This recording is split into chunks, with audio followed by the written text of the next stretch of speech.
It's the morning of Friday, June 12, 2026.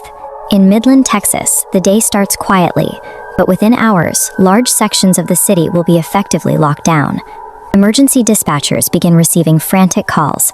Gunfire has broken out, and initial reports confirm a shooter is firing a weapon within the city limits. This map shows the layout of Midland. The initial emergency calls point here, to the city's southeast sector. The shooter remains highly mobile, taking what would normally be a localized crime scene and turning it into an unpredictable, wide-scale threat. The gunfire doesn't stay contained. Instead, the attacker progresses west across South Midland, rapidly expanding the danger zone. With the suspect's exact path unclear, city officials issue an urgent public safety directive. They broadcast warnings across multiple channels, instructing all residents to avoid the active area immediately. During these early minutes, basic facts are scarce.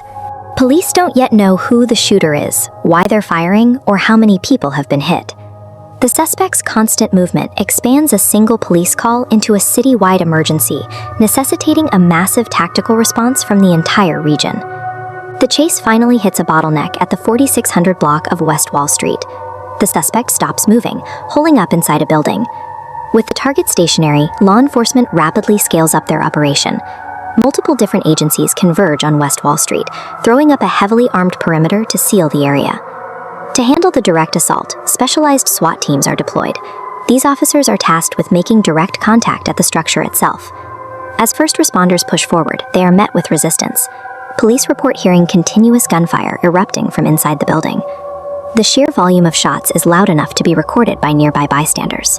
Audio of the rapid gunfire quickly surfaces, broadcasting the danger in real time on platforms like Facebook.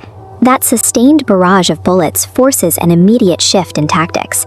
The officers drop their initial search and contain strategy and dig in for a high-stakes standoff. The immediate priority is keeping the shooter pinned down.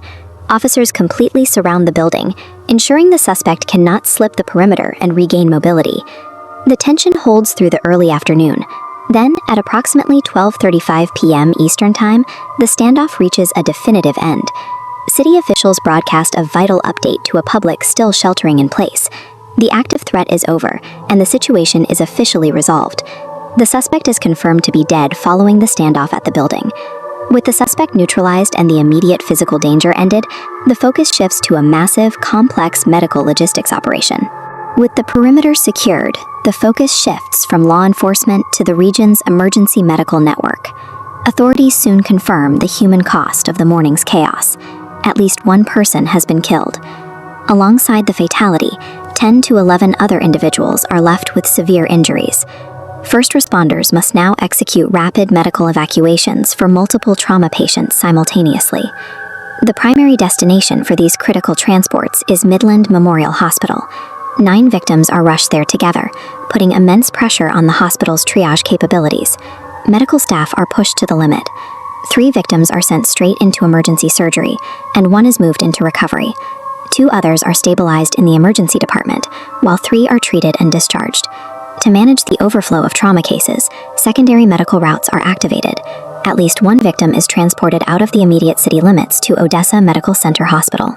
As surgeons work to save lives, the broader community impact sets in. Mayor Lori Blong addresses the public, extending thoughts and prayers as families begin processing the sudden trauma. The gunshots have stopped, and the wounded are in care, but the true scoop of the crisis is still coming into focus. Investigators must now piece together the attacker's identity and motive, leaving a scarred city waiting for answers.